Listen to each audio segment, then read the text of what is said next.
popoldne, Nina.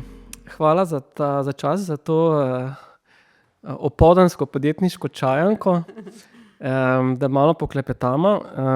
Predvsem je namen pogovora, da mogoče spoznamo še malo več Nine, ki stoji za to fliko, ki jo že kar dobro poznamo.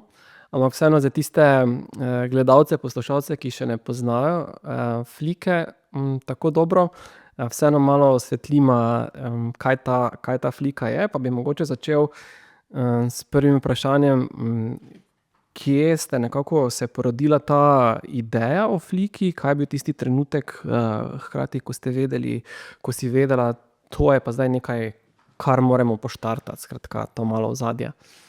Ja, živjo, Urban, hvala za povabilo na tale pogovor. Ja, glede flike, sama ideja ni bil to neki ognjemet, ke se je kar zgodil, to se je kar kalilo nekaj časa. Cela ekipa je delala dalj časa na različnih projektih, jaz sem sama štartala z Moneto, potem smo šli še na par drugih projektih, vezanih na plačevanje. In nekako v neki točki smo zaznali, da je dovolj potrebe na trgu za kakšne bolj moderne, preproste in bolj varne produkte na področju plačevanja. In za piko na i nam je pa prišla nasproti regulativa in takrat je bil po mojem ta trenutek, ko smo rekli, mislimo, da imamo tukaj en produkt, ki lahko konkurira na trgu. Zdaj, če to lahko malo časovno umestimo, kdaj približno, kam segajo ti začetki? Ja, da smo začeli prav razmišljati o tem, je bilo že 2018-2019 nekako, bi jaz rekla, potem pa v 2020 smo ustanovili svojo družbo in bolj resno začeli razvijati te produktne linije. Malo si že omenila to vašo ozadje, skratka malo Monete, kaj je tvoje ozadje, poleg tega, kar si omenila, in kaj so ozadja ostalih co-founderjev? Ja, jaz sem začela čisto kot študentka, sem imela to srečo, da sem imela možnost vstopati v ekipo Monete, ki se je takrat začela razvijati. No, potem sem se pri Mobitelu tudi zaposlila in v neki točki prevzela vodenje ekipe Monete. Tako da sem bila od samega začetka res vpletena v take moderne principe in pristope k plačilnim storitvam. Tudi del ekipe je del ekipe razvojne, ki je takrat delala Monetin procesni center pa v produkte za bančništvo. Miha, tudi co-founder, ima pa bolj pravno podlago, tako da on je pa odvetnik v bistvu, no, ki se je specializiral za to fintech področje, tako da se super dopolnjujemo, zato ker nastopamo v reguliranem poslu in je to zelo pomemben segment. Super. In zdaj malo premik naprej, skratka, ideja se je začela tam, torej to je že skoraj 5 let nazaj nekako. Kaj pa je danes nekako, kako bi danes opisali fliko, kako bi danes opisala fliko v 3 stavkih, kaj je nekako to poslanstvo, kaj počne, da dobimo občutek? Ja, bom rekla, da je flika v prvi vrsti ekipa entuziastov, ki raziskuje in pa razvija sisteme za plačevanje in pa za obdelavo plačilnih podatkov. Trenutno na čisto lastnem IP-ju ponujamo 2 produktni liniji. Eno je plačevanje direktno iz bančnega računa, ki je precej bolj varno in preprosto kot druge oblike plačevanja. In potem druga produktna linija je pa zagotavljanje nekih informacij ponudnikom finančnih storitev, kakor so recimo kreditodajalci, da pridejo do svežih in obogatenih podatkov finančne slike njihovih strank. Zdaj, fintech ali pa področje odprtega bančništva, procesiranja plačil je tako zelo konkurenčno in fintech je izmed recimo tehnoloških panog kar ena izmed, bi rekel, bolj propulzivnih. Kako ohranjate ta neki konkurenčni položaj? Zdaj, človek bi mogoče na prvo žogo rekel, okej, teh rešitev je že ogromno, konec koncev PayPal kot en izmed mogoče prvih takih res gromozanskih podjetij, ki je začel kot startup, je začel orati ladino na tem pa se postavil kot neka alternativa klasičnim bankam. Kako gledaš na to področje finteka in kako uspete konkurirati vsem tem? Ja, je to sigurno dinamično področje, zmeraj bolj. Ampak tudi igralci, od tradicionalnih bank do velikih kartičnih shem, kakor sta Mastercard in Visa, recimo, pa tudi ostale. Potem igralci, kakor so PayPal, pa nenazadnje tudi naša direktna konkurenca, ki jo imamo. Zelo, zelo pestro okolje, potem pa sploh zdaj z porastom kripta, posebej še zdaj, ko je Trump razglasil novo administracijo in tudi tukaj sama blockchain plačila, bom rekla, predstavljajo tudi eno alternativo tradicionalnemu svetu, tako da vse skupaj spremljamo. In probamo nekako videti, kaj so tisti benefiti, ki bodisi olajšajo plačila, jih naredijo bolj varna, cenejša, hitrejša in nekako vse to upoštevamo pri razvoju naših storitev. In v prvi vrsti izhajamo iz tega, da je uporabniška izkušnja preprosta, pa še vedno dovolj varna. Tako da to in preprosta tako za končne uporabnike, kot tudi za developerje, ki morajo na strani podjetij, ki to podprejo, vse skupaj integrirati. Tako da se trudimo na obeh stranih držati neko konkurenčnost proti ostalim. Tudi zdaj, če v bistvu pojasnimo, torej Flika je sistem oziroma način ali pa neka aplikacija, ki jo druga podjetja integrirajo v svoje procese. Vi niste end-to-end customer rešitev, ampak jo pač stranke implementirajo v svoje rešitve, ne? Drži, mi svoje storitve ponujamo podjetjem, ali so to trgovci, ali so to kreditodajalci, druge banke, recimo. Skratka, biznis segmentu ponujamo svoje rešitve, oni pa potem seveda to plačilno opcijo ali pa način za pridobivanje finančnih podatkov omogočijo svojim kupcem. Ko si že omenila ameriške volitve in Trumpa in ves ta zagon, ki ga je zdaj tudi dobila, kriptoscena, se tudi spogledujete s tem področjem kripta ali enkrat ostajate v tem tradicionalni fiat valuti in plačilih? Ja, seveda raziskujemo tudi to, nenazadnje je pač to neka nova tehnologija v prvi vrsti, ki omogoča zelo zanimive rešitve. Tako da tudi sami razmišljamo o tem, da bomo podprli določen način decentraliziranega plačevanja oziroma mi bomo temu rekli kar odprto plačevanje. V tem trenutku produkt še ni, je še v razvoju, v idejni zasnovi, ampak spremljamo tudi, kaj se dogaja na tem področju in je to eno zelo zanimivo področje. Za nas mogoče malo bolj iz tehnološke strani, da bi prav sami šli v kriptostoritvenih ponujali, to ne razmišljamo, ampak iz tehnološke smeri pa absolutno.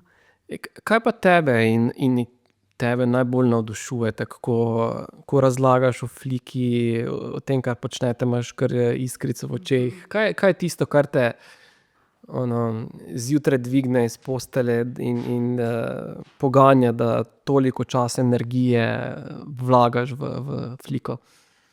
Jaz bom rekla, v prvi vrsti je to ekipa, ker imamo res dober odnos, se dobro razumemo, imamo neko kemijo, tako da to je sigurno velik plus.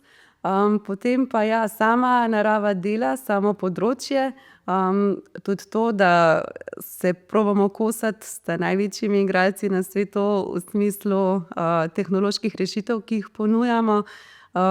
Je to en poseben izziv, posebej potem, ko dobiš kakšno potrditev s trga, da si nekaj res dobro naredil, je posebej dober občutek. In je ta motivacija ostaja enaka ali pa ista od vsega začetka, ali je bila mogoče na začetku ideja, pa potem so neki ti prvi uspehi, ki so dali nek nov zagon, pa zdaj mogoče kaj tretjega? Mogoče to malo ta dinamika, motivacija me zanima skozi čas. Motivacija, bom jaz rekla, da kar postopoma raste. Da seveda na začetku je bil nek zagon, so je bila ta prvotna ideja, kemija z ekipo in tako naprej, ampak potem, ko pa narediš MVP, ga potestiraš na trgu, narediš naslednji malo bolj konkreten produkt, vidiš, da pridejo pozitivne informacije nazaj in nekako vse skupaj kar raste, tako da se potencira, bom rekla. Vrhunsko. Mogoče še zdaj trenutek, da naslikamo, kje je danes Flika, torej iz vidika, ne vem, produkta, strank, trgov, ekipe, približno, da razumemo, kje je, da lahko potem iz tega izpeljemo, kje pa bo čez 5 let. Jaz bi rekla, da je Flika še vedno precej na začetku svoje zgodbe, da počasi postaja mogoče najstnica. Okay. Tako da ima še ogromen potencial za razvoj, tako da trenutno imamo te prvi 2 produktni liniji razviti, vidimo, da je povpraševanje na trgu dovolj veliko.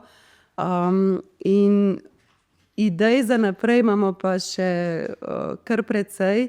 Tako da jaz bi rekla, da je Flika kar na začetku neke zgodbe. Na začetku, to je zelo skromno, kot si to opisala, da je na začetku, vseeno je tudi tej najstniških letih, ne, kot si jih pomenovala, je pa že kar nekaj takih zelo zrelih prelomnic ali pa trenutkov doživela na svoji življenjski poti. Gotovo je bila ena tudi izmed teh investicija ali pa partnerstvo. Mogoče malo več poveš o tem partnerstvu, kako vam je pripomoglo k nekem razvoju, mogoče malo več o tem. Ja, imaš prav, no, mogoče je bolj zrela najstnica. Ja, sigurno en velik mejnik je bil vstop strateškega partnerja, to je družba Src. Pomagal nam je tako s svojim know-howom, kot z ekipo, kot finančno in to je dalo takrat v tistem trenutku sigurno en nov zagon. Še vedno je tudi tukaj zelo dober odnos. Tako da ja, to je bil tudi en tak prvi uspeh družbe, ki šele štarta svojo zgodbo. Ja, kaj si me vprašala prej še? Kakšne so pa zdaj naslednjih 5 let, torej zrela najstnica, ki bo postala? Ja, ambicije so sigurno se pozicionirati na globalnem trgu, tako da to prinese s sabo kar nekaj izzivov. En izziv je, ker smo v reguliranem svetu, moramo kamorkoli vstopamo poskrbeti, da smo skladni z lokalnimi regulativami. Zdaj pa ali to naredimo z lastno licenco ali pa da se naslonimo na lokalnega partnerja. Tako da na tem področju smo v Sloveniji trenutno v postopku pridobivanja lastne licence in imamo vizijo to narediti tudi na Bližnjem vzhodu pa v Švici v naslednjih 3 letih. Ampak ne vidim, da bi se tukaj ustavili, no. Trenutno nam to geografijo, kako se premikamo, diktirajo naše stranke, trg, tam, kjer imamo največ povpraševanja. Tako da ja, želimo se pozicionirati kot zanesljiv partner, na krilih odprtega, ki razvija produkte na krilih odprtega bančništva na globalnem trgu. Zdaj, ko si omenila torej Bližnji vzhod, Švica, so to tudi države ali pa geografije, kjer imate trenutno največ nekih partnerjev, strank? Kako izgleda vaš zemljevid? Ja, trenutno ponujamo svoje storitve po Evropi, skupaj z našim nizozemskim partnerjem. In ja, stranke, s katerimi smo podpisali sodelovanje, so prisotne tudi na teh trgih. Predvsem Bližnji vzhod je nek tak most med Azijo, Evropo, med vzhodom in zahodom. Zato je strateško nam pomembna točka. Veliko strank ima svoje sedeže tudi v Švici, tako da jih želimo potem tudi podpreti, biti sposobni onboardati, tudi iz tam, pa potem one globalno ponujajo svoje storitve. Zato sta nam za prvi korak te 2 geografiji najbolj pomembni. Razmišljamo pa potem naprej tudi Južna Amerika, Afrika, mogoče malo slabše na nek način razvite trge, ampak vidimo tam veliko priložnosti ravno zaradi tega. Zdaj, namenoma nisi omenila Amerike, ali je to pač del strategije, da se Severni Ameriki izogibate? Ja, trenutno nimamo strategije za Severno Ameriko. Je zelo kompleksen trg, spremljamo tudi, kako konkurenca vstopa na trg in zelo veliko se jih je opeklo. Tako da bom rekla, da si želimo tukaj nabrati na trgih, ki sem jih omenila, malo več izkušenj, potem pa mogoče znova preučimo, ali smo zreli tudi za Severno Ameriko oziroma ali se mogoče naslonimo na kakšnega lokalnega partnerja. Ampak v tem trenutku ne razmišljamo konkretno o Severni Ameriki. Okay, imaš že nek časovni horizont, kot vizionarka, kot tista, ki nekako krmari to ladjo, verjetno imaš nekako v mislih ali pa tudi v Excelu, kje neke ključne mejnike, po katerih se boš premikala ali pa se nameravate premikati. Kako izgleda ta neka časovnica, ki jo lahko razkriješ? Ja, zdaj kar precej dobro je razdeljena za naslednja 3 leta. Se pravi, eno je dobiti licenco tukaj v Sloveniji in jo potem tudi pesportati po celi Evropi, se pozicionirati na evropskem trgu. Tukaj imamo zelo jasne tudi prodajne cilje, ki jih želimo doseči. Potem kot naslednji korak v naslednjem letu poštartati licenčno proceduro na Bližnjem vzhodu, v Dubaju. In potem bo temu sledila še Švica in potem se tudi lokalno pozicionirati. Tako da, ja, prodajni KPI pa so v Excelu zelo jasno določeni. To sploh ne dvomim.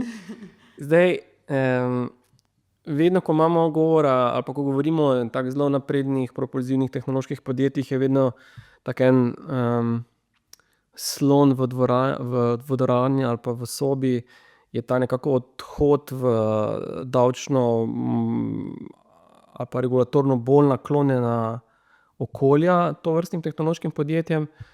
Ste tudi vi o tem kaj razmišljali in kaj vas nekako v tem trenutku še zadržuje oziroma vas je prepričalo, da vseeno vztrajate še v Sloveniji?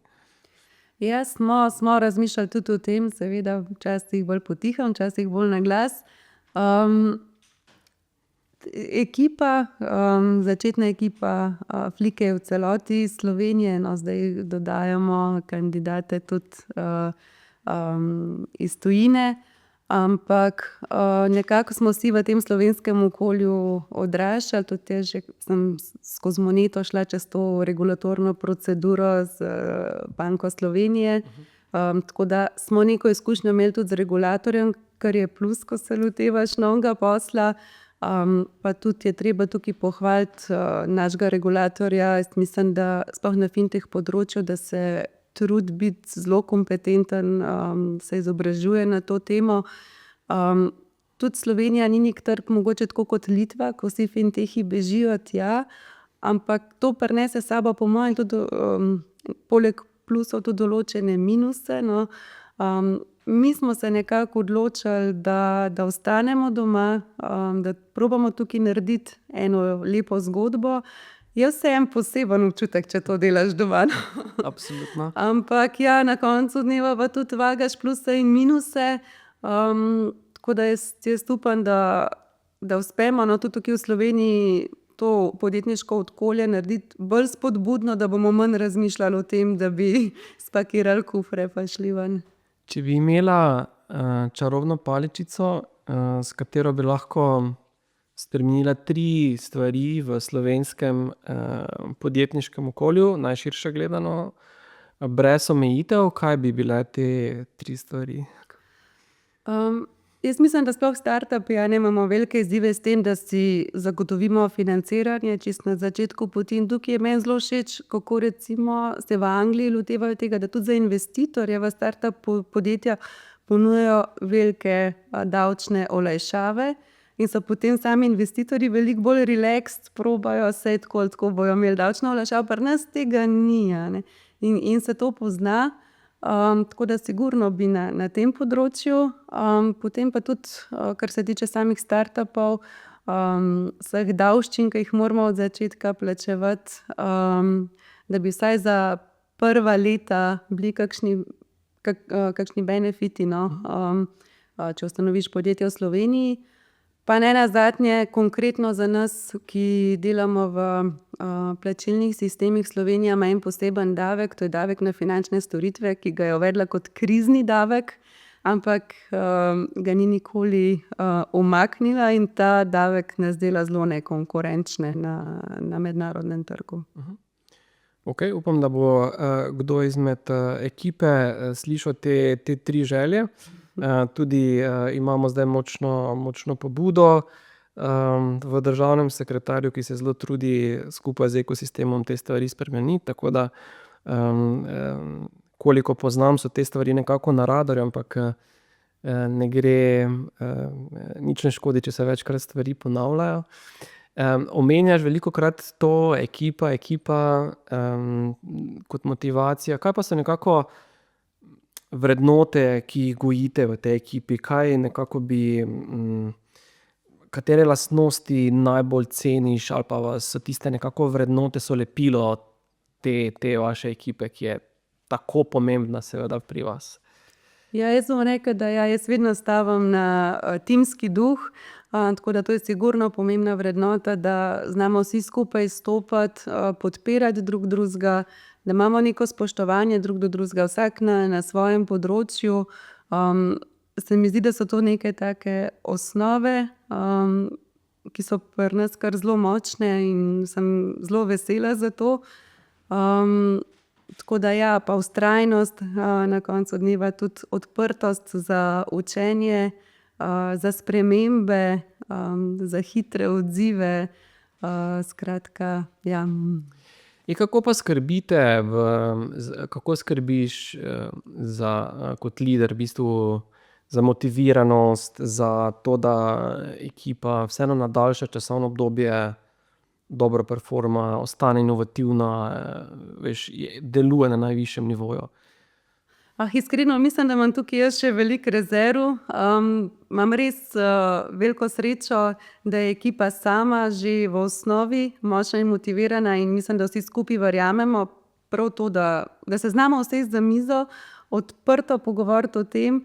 Jaz sem ponavadi tista, ki malo preskakujem kakšne korake, ampak potem, ko se skupaj usedemo in pogovorimo, mislim, da se znamo dobro uravnati in da potem malo bolj preudarno začrtamo skupno pot. No, jaz mislim glih to, da se znamo skupaj usesti, skupaj pogovoriti in se tudi odločiti in da ima meni je zelo všeč občutek, da sem jaz slišana in mislim, da je enako, da tudi ekipa, no, da drug drugega poslušamo argumente in dosti neosebno, no, si to jemljemo. Kdo pa je ta Yang v Fliki? Torej ti si Ying, ki je taka propulzivna, si rekla, ne, preskakuješ, razmišljaš verjetno 5 korakov naprej.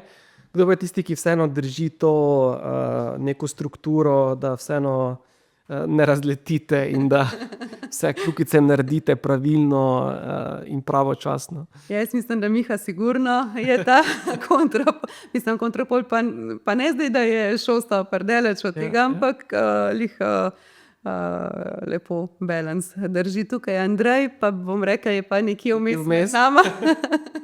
Ja. Torej Andrej je tu med tnalom in nakovalom. Ja. Je to kdaj nehvaležna vloga? Ja, to bi bilo boljše njega vprašati. Jaz mislim, da on to zelo dobro prenaša, da je toliko močna osebnost, da to ne da vedeti tudi, če mu je. Cool. Koliko pa vas je zdaj v tem trenutku? Omenila si, da tudi nekaj kadrirate že iz tujine. Koliko šteje zdaj ekipa Flike v tem trenutku? Ja, zdaj bom rekla, da nas je 10, pa še eno novo kolegico in kolega onboardamo v ekipo, pa tudi zdaj bomo širili, predvsem bomo zdaj dali poudarek tudi na širjenje prodaje, prodajnih aktivnosti, prodajne ekipe. Ja. Okay. Kaj pa ti nekako vzgledi, ne? Konec koncev v Payhawk, ki je konec koncev iz regije, je v bistvu prvi unicorn iz tega dela. Se to mogoče, ko smo prej govorili o motivaciji, neki vzgledi, neki motivatorji, jih opazujete ali nekako so tam nekje, poznate jih, nimajo pa nekega močnejšega vpliva na vaše delovanje? Jaz kar rada spremljam, kaj dela konkurenca. Všeč mi je, če imajo kakšen nov pristop, kakšen edge, ki so ga dali, da so se pozicionirali na trgu, ali pa je mogoče lider, kakšen poseben karakter. Tako da do vsakega mogoče kakšen delček vzamem. Jaz zase težko rečem, da bi imela nekoga, ki bi mi bil zdaj celostno zgled, po kateremu se zgledujem. Ampak ja, vzamem si delčke, pa vsakmu malo. Mimogrede, je to ustvariti unicorna oziroma samoroga, je to nekaj, kar tebe te žene, je to nek motor, ali ta unicorn status, milijardno vrednotenje podjetja niti ni nekaj, kar bi te ful gnalo? Kar se tiče samega vrednotenja, eno je samo vrednotenje. Meni osebno da veliko večje zadovoljstvo to, da so stranke zadovoljne, da je ekipa zadovoljna. Iz tukaj črpam veliko več navdiha, kakor s tem, da bi rekla, zdaj pa moramo postati unicorn. Torej, to ne da delaš nekaj dobrega in da tudi drugi to prepoznajo. So to nekako tudi ta zadovoljstvo, obojestransko zadovoljstvo, nekako tvoje osebne vrednote, tebe kot Nine, kot podjetnice? Oziroma, kaj, če niso, kaj so te nekako, kdo si ti kot po vrednotah, iz perspektive vrednot ti kot podjetnica? Ja, v prvi vrsti se pravim ravno to, da razvijaš nekaj, kar spremeni svet na bolje. To se mi zdi zelo pomembno, da imaš neko spoštovanje tako do ekipe, do svojih partnerjev, do svojih strank v končni fazi. Jaz nikoli nisem rada prodajala neke stvari, v katere nisem sama verjela, ali pa verjela, da je res dodana vrednost za tistega, ki jih bo uporabljal. Tako da to absolutno se mi zdi, da more biti. Ja, spreminja svet na bolje, v končni fazi, zelo preprosto. Kaj pa si se na tej podjetniški poti naučila sama o sebi? Ja, kar precej enih stvari. Mogoče to, da nisem vedela, koliko imam te vztrajnosti v sebi od prej. Tudi potem, ko pridejo težji trenutki, ali na osebnem področju, ali pa na poslovnem področju, da vseeno nekako uspeš dvigniti glavo, pogledati za nazaj, se kaj naučiti iz tega, iti naprej, zbrati okoli sebe zgraditi neko podporno ekipo, ki ti pri tem pomaga. Ja, to. Je tvoja družina kakorkoli že imela neko podjetniško izkušnjo, ali od kod tebi ta nadnaravna vztrajnost in ta nekako želja po ustvarjanju podjetja? Ne, da bi zdaj rekla, da je neka huda podjetniška žilica bila v družini. Ne, sta pa bila oba starša zelo vztrajna, vedno pri vsem, kar sta se lotila. Sta tudi taka, oba dva sta se borbala, mama še zdaj, oče je žal umrl, ampak ja, oče je bil sigurno tudi velik zgled, tudi velik podpornik. Tako da mislim, da sta mi dala sigurno dobro osnovo. Kar se pa tiče samega podjetništva, ne vem. Od nekdaj me je to veselilo. Svoje prve poskuse sem imela že tam pri 20 letih, ampak nekako je bilo takrat, sem se s tistimi osebnimi strahovi spopadala, kaj pa bo, ali kaj če ne uspe, ali kaj če... Daj malo povej o teh prvih poskusih, ki si omenila pri 20. Kaj si počela, s čim si štartala? Ja, takrat sem z ekipo še 2 kolegov smo ustanovili eno podjetje, ki se je ukvarjalo z računalniško asistenco na domu. Jaz sem takrat tudi na Siolu pomagala pri ekipi in nekako se je porodila ta ideja in smo potem to izpeljali. Tako da podjetje mislim, da še zdaj živi. Jaz sem se sicer potem relativno hitro umaknila iz te zgodbe. Dobila sem tudi neko karierno priložnost na Moneti in takrat res sem bila še zelo mlečna in sem se potem odločila za fokus na drugi strani.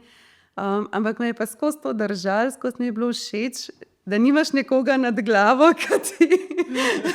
ki te usmerja, ampak da si ti tisti, ki usmerjaš pa. Torej bi tu lahko rekla, da se je Nina okužila s tem podjetniškim virusom, torej v tem prvem poskusu, torej ta v bistvu Računalniški virusi so vplivali na podjetniški virus, ja, nekako, ja. Sigurno, ja. Pa mislim, da je bilo od nekdaj to od mene, sem vedno rada prevzela iniciativo pa potem skoordinirala stvari.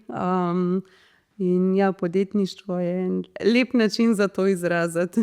Si kadarkoli recimo razmišljala o neki alternativni karieri ali pa preden si začela lastno podjetniško pot, kaj je bila neka alternativna pot, po kateri bi Nina tudi lahko zakorakala? Ja, seveda, zdaj, ko si mlad, se tudi toliko bolj ukvarjaš z eksistencialnimi vprašanji, s finančnim statusom, želiš iti na svoje, neko družino ustvariti in potem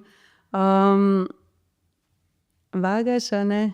Potem so neki ti lastni strahovi, se odločiti za kaj bolj varnega, varno okolje ali vseeno zajadrati v malo bolj nepredvidljive vode. Tako da ja, jaz sem kar nekaj časa vztrajala potem v tej korporativni zgodbi z Moneto, no. V bistvu sama sebe sem presenetila, da potem, ko sem rodila hčerko, da sem se potem v bistvu odločila za te razburljive vode. Tudi starši so me doma, a je to zdaj mogoče ta pravi čas, ravno zdaj. Ampak sem ful vesela, da sem se za to odločila in ni mi žal, takoj bi ponovila. Jaz sem prepričan, da ženske, ko rodite, dobite nadnaravne moči in sposobnosti. Zato me na nek način ne preseneča, da je tudi bil to mogoče neki ekstra moment. Po drugi strani pa morda vprašanje, omenjaš te strahove. Kaj so ti strahovi že tam pri tistem, pri asistenci, tistem prvem podjetniškem poskusu? Kaj te je nekako najbolj strašilo in kako si prešla čez te strahove? Ja, prvo je neka odgovornost, ki jo čutiš do kolegov in na koncu tudi do strank. Se pravi, bom jaz dostavila to, kar sem obljubila, da bom. Potem kaj, če se vse zalom, kako bom speljala iz tega. Se pravi, v tisti točki, ko sem jaz to začela, ravno sem vzela tudi kredit za stanovanje, so neke obveznosti, ki te vežejo za to. In ja, razmišljaš vse mogoče, ampak na koncu dneva, jaz mislim, da takrat, ko res verjameš v to svojo zgodbo, pa potem, ko dobiš tudi par failov, s katerih se naučiš, vidiš, da se da pobrati, da se da iti naprej, da ni konec sveta, tudi če grejo stvari narobe, in enostavno greš naprej. Kaj so pa ti nekako ti neuspehi ali pa spodrsljaji ali pa nekako stvari, ki so se ti, ki so te ovirale pa so se ti zgodile, pa si šla čez njih? Kaj bi recimo 3 največji faili, ki si jih nekako, lahko so osebni, lahko so pa tudi poslovno gledano? In kako so tebe zaznamovali oziroma vplivali nate kot osebo? Ja, jaz bom rekla, da mogoče prva stvar je to, da vsaj na začetku sem jaz zelo iz sebe gledala, sem gledala, to se meni zdi pametno, to se meni zdi dobro, sigurno je to dobro, če se meni zdi.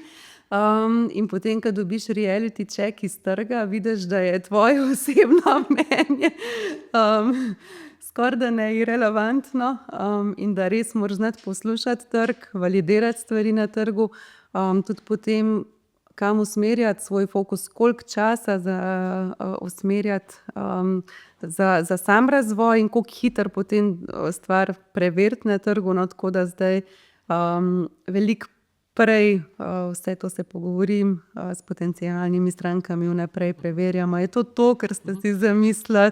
To se mi zdi res ključno, no, da ne razvijaš na zalogo, pa predvsem ne to, kar ti misliš, da je dobro. Skratka, preverjanje teh predpostavk je nekaj, kar... Kaj pa recimo, kdaj imaš pa največje metuljčke v želodcu? Pred kakšnim opravilom se to, ne vem, neki prodajni klici, so to pogajanja? Kdaj te nekako, kaj te najbolj zatrese? Ja, sigurno kakšni veliki projekti, ko pridejo stranke, ki so res velike, ki so tudi strateško pomembne za nas.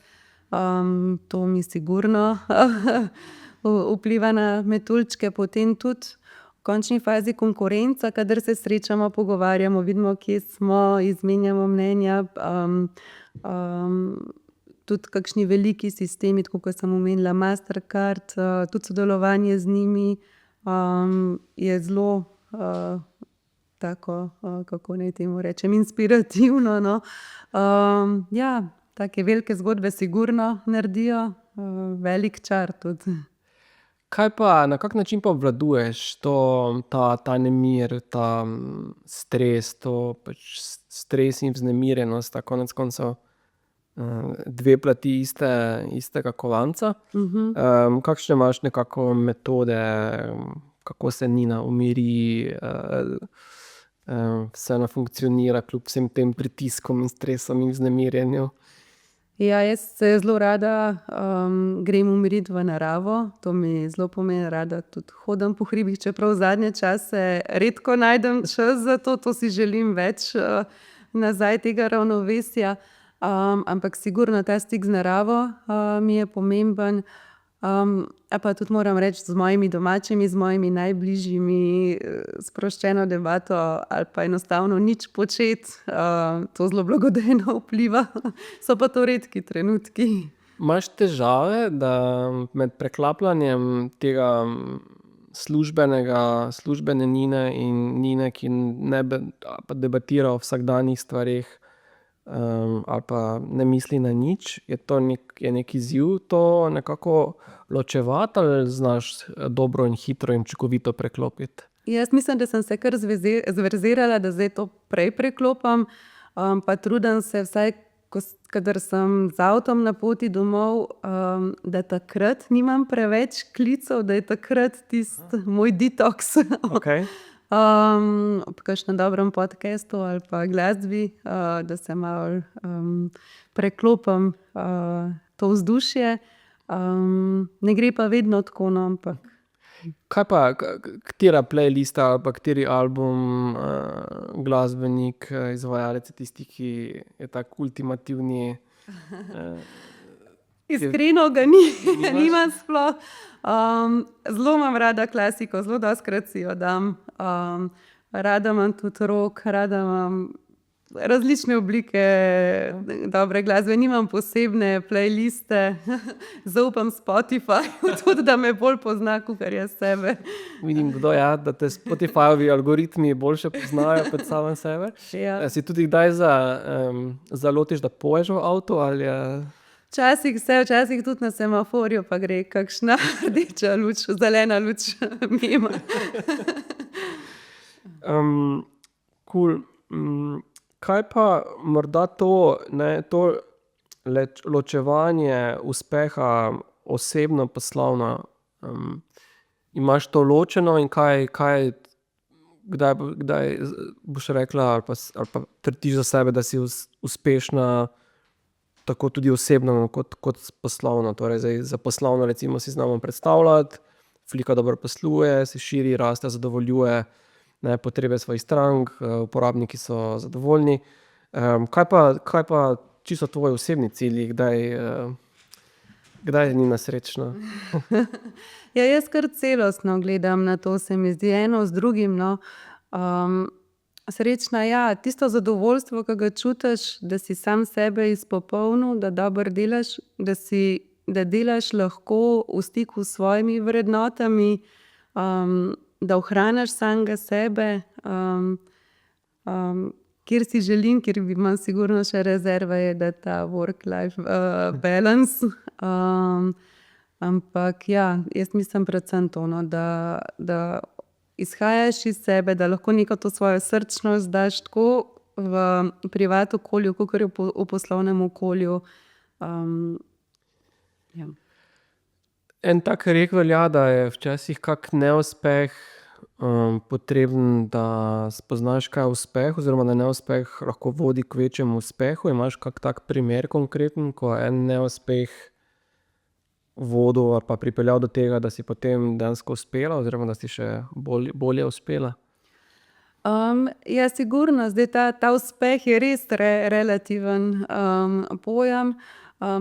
Predvsem pri meni mogoče včasih, ko sem bila v tisti dilemi ali pa ki je bil neki tisti delček strahu, ke mi ni pustil, ke sama sebi nisem pustila narediti enega koraka, pa me je potem mogoče neki neuspeh prevrnil do te mere, da sem ga mogla narediti. Se mi zdi, da vedno pogledam, a ne, kaj je pripeljalo do tega neuspeha, probam se kaj iz njega naučiti.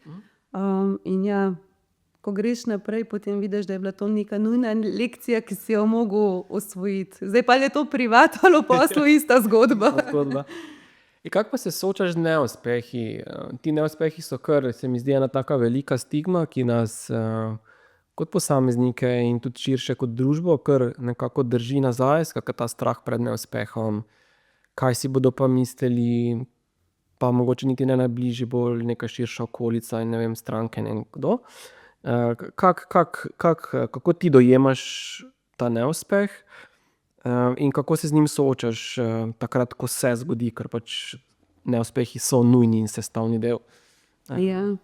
Sploh na začetku večkrat slišiš ne kot ja.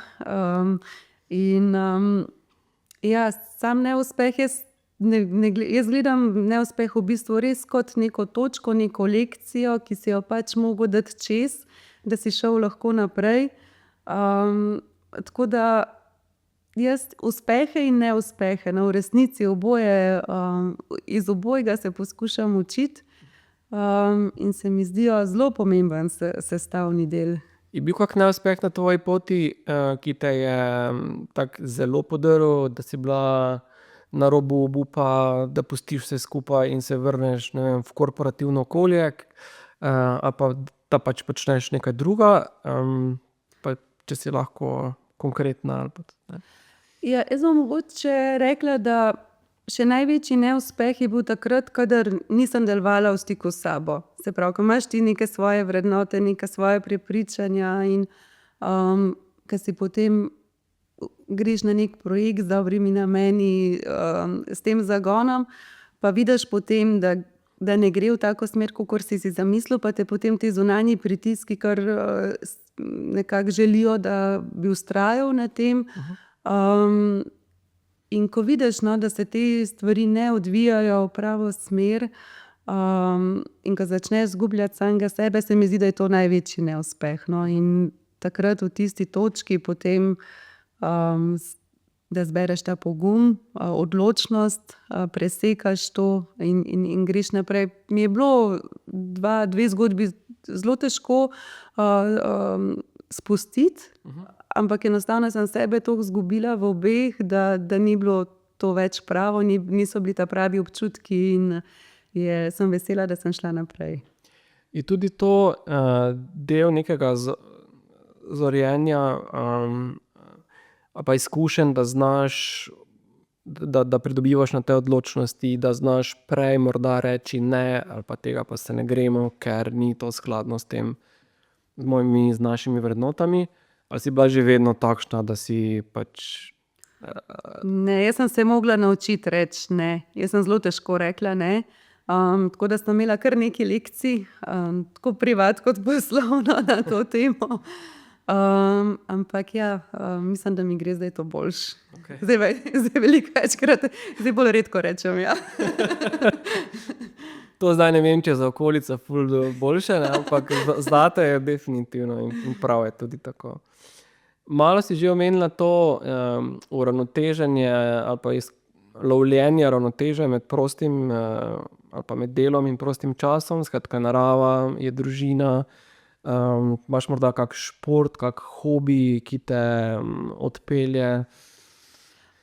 Ja, sigurno je to hripolazenje, to res obožujem, ampak preredko najdem čas za to. Rada kolesarim, včasih sem več tekla, ne rada tekla, ampak se mi zdi, da je dober del. Tako da ja, rada igram tenis, pa tudi to me ne vprašati, kdaj sem ga nazadnje. Ja, rada kaj pošportam, rada tudi kakšen dober film pogledam, rada grem na dober koncert. So ti vse te stvari, ki jih zdaj zaradi jasnih prioritet v službi ti jih primanjkuje, te to frustrira, ti zelo manjka ali preprosto sprejmeš to stoično kot eno žrtev in tega nekega višjega cilja, v nekem prepričanju, da enkrat bo to se malo prekucnilo nazaj? Ja, še vseeno se trudim vsaj majčkeno tega balansa obdržati, pa mogoče združim več, da greva s hčerko skupaj ali pa s partnerjem ali pa s prijatelji. Ja, se mi zdi, no, da je to pomembno. Tako da kaj si vprašal še? Ja, če te to frustrira oziroma jezi, ti zelo manjka ali preprosto sprejmeš to, da tako pač je. Sprejmem, do neke mere sprejmem, no, vem pa koliko moram pa vseeno tega imeti tudi časa zase, da sem potem tudi jaz lahko v neki približni formi, da to nazaj vrnem v delovnem okolju, no. Tako da se trudim vseeno ta čas zase, ta quality time tudi najti.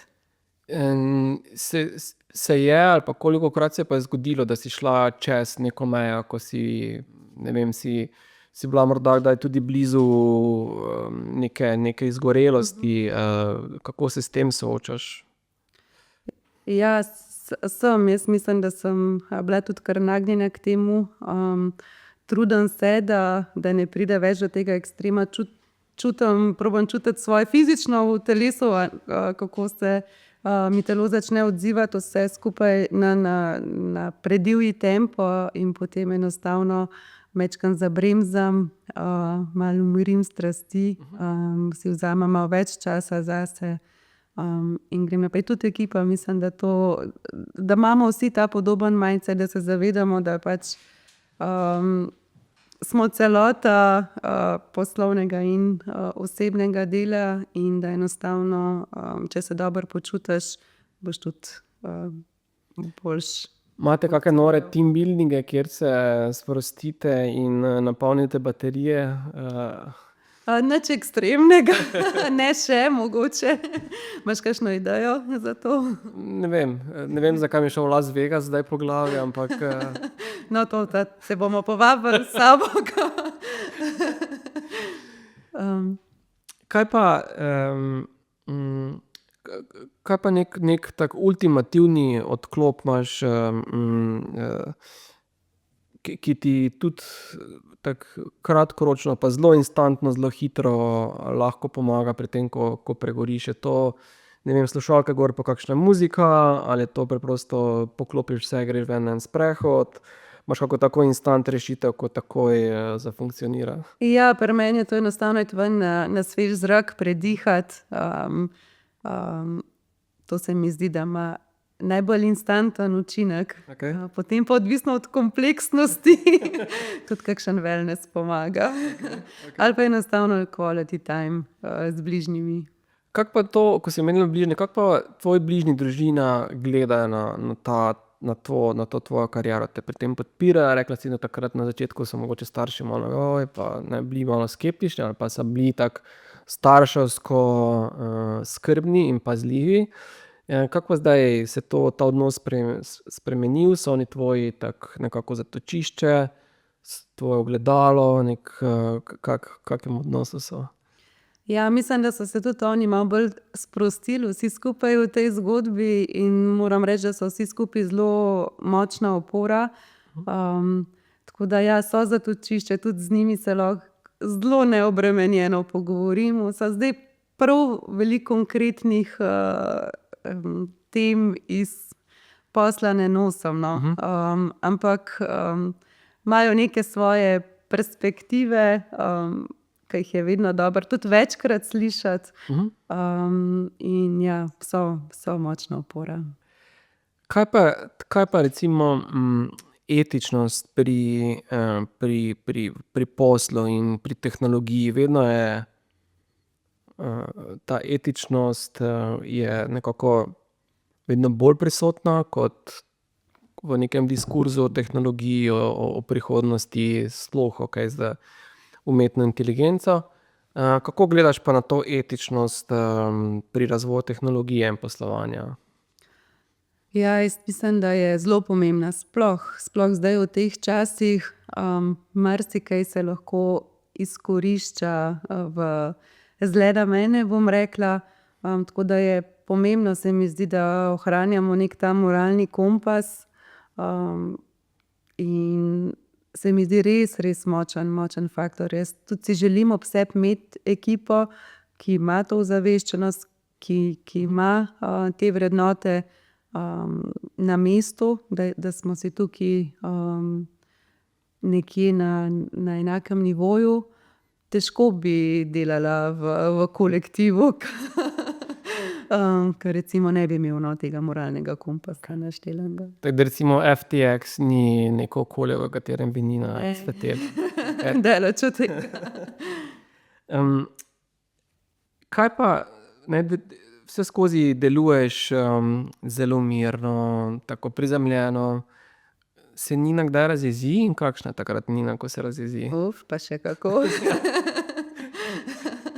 Ja, seveda se.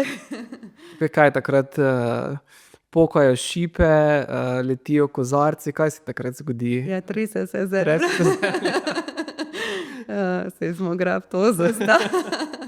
Ne, mislim, da seveda se razjezim tudi, ampak kaj pa vem, jaz mislim, da imam toliko empatije, pa zelo veliko empatije, se mi zdi, pa da vem, da tudi karkoli, mislim, z ekipo, s katero sem obkrožena in z domačimi, sem sigurna, da imamo vsi dobre namene in potem se mi zdi, da se ni vredno preveč razburjati, na dolgi rok se pa rada odprto pogovorim, no. Se tudi potem hitro skuliraš ali je, kaka je ta amplituda, potem pač hitro zraste? Odvisno od kompleksnosti.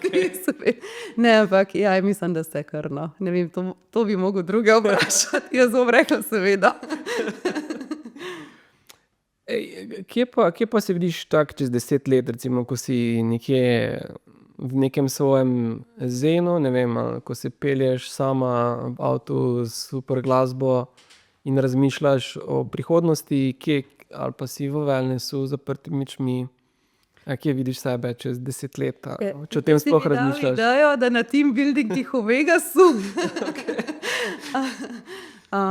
Ja, drugače, še vedno se vidim v tem podjetniškem okolju. Jaz mislim, da me to toliko drži, da bi to težko čisto spustila iz rok. Si želim, da bo takrat tudi ekipa širša, samostojna, da bom jaz lahko res bolj supervisor okolj. Želim si tudi to znanje predajati naprej, zelo rada to počnem, tudi rada delam z drugimi mladimi startupi ali pa se včasih dobimo, pa me vprašajo za kakšen nasvet. Mi je to zelo všeč. Tako da to privat, absolutno, no, se pravi, ravno to ravnovesje, work-life balance se mi zdi ključno, družina mi je zelo pomembna, tako da mi je pomembno, da tudi mi ohranimo ta odnos čez viharje in čez lepša vremena, no. Kaj pa bi lahko počela ali pa počneš, ko imaš en dan popolnoma brez recimo službenih obveznosti? Kaj je takrat? Kako izgleda takrat tvoj dan? Se ne spomnim več, kdaj se je to zgodilo. Toliko o tem work-life balance. Bi pa bila navdušena, če bi mi bilo malo dolgčas. Pozabila sem že, kako to izgleda. Ampak prav rada bi en dan, da ne bi počela čist nič. Ali pa si privoščila res cel dan enega takega razvajanja, druženja, neobremenjenega. No, gotovo bo to prišlo, če bo dovolj visoko na tvoji prioritetni listi. Morda še čisto za na konec malo o inspiraciji in vzornikih. Prej si že omenila, da nimaš morda nekega ekstra vzornika ali pa nekaj posebnega vira inspiracije. Je vendarle to res ali se najde, ne vem, bodisi podjetje, podjetnik, oseba, nek dogodek, nek trenutek, neka frustracija, ki te vedno znova, ne, služi kot to jedrski nukleus, ki ti da energije. Ja, jaz kar zelo rada opazujem tudi ljudi in druge in okolico in kar črpam navdih od veliko ljudi, ki jih srečam na poti. Skoraj pri vsakemu najdem nekaj posebnega, kar mi je všeč, kar mogoče vidim, da bi tudi meni koristilo. Zdaj bi rekla enega takega vzornika, kaj se med znanimi. Všeč mi je recimo, kako se je Jack Dorsey lotil svoje zgodbe. Všeč so mi tudi kakšne ženske podjetnice, ki so se lotile, recimo Karen Brady ali pa Anne Boden, ustanoviteljica Sterling banke. Rada pogledam, črpam navdih od tam. Rada poslušam tudi TED Talke. Imaš kakega favorita, takega, ki bi ga tudi priporočala? Od samih TED Talkov, da bi zdaj enega izpostavila, ne, mogoče bi priporočala od Jima Carreya Inauguration Speech, ki ga je imel, tam je vrhunski. Tega sem večkrat poslušala, no. Tudi Roger Federer je imel nazadnje vrh speech na inauguraciji. Zelo všeč. Tako da ja, rada spremljam te stvari. Če bi imela na izbiro, da dan preživiš s katerokoli osebo na svetu, bi bila ta oseba kdo in zakaj?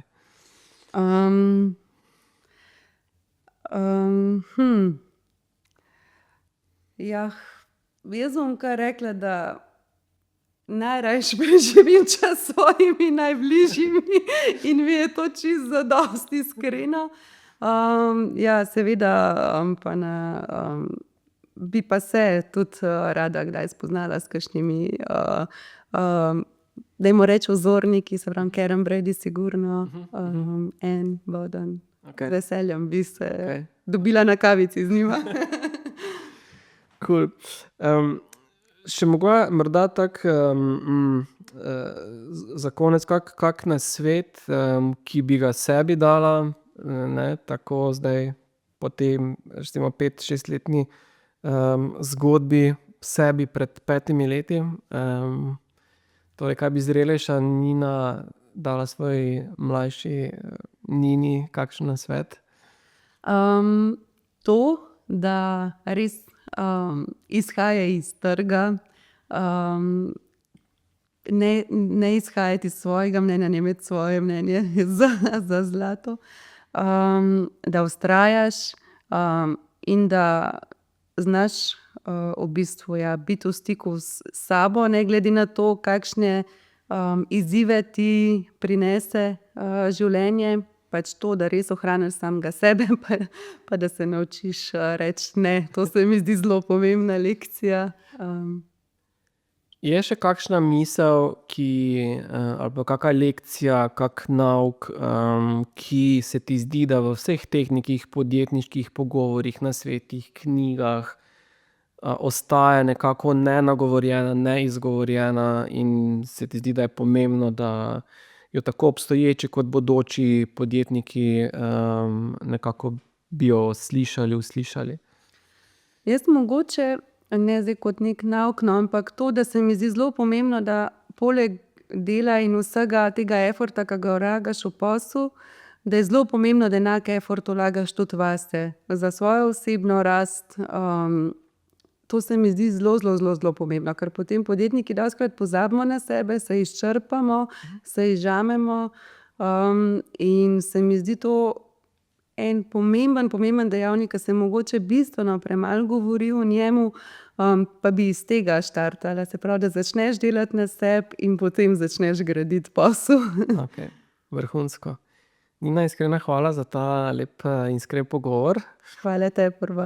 Želim, veliko uspeha še naprej in gotovo bomo, še nadaljevala, ne, ali tukaj ali pa na stripu v Las Vegasu. Komaj čakam, te držim za besedo.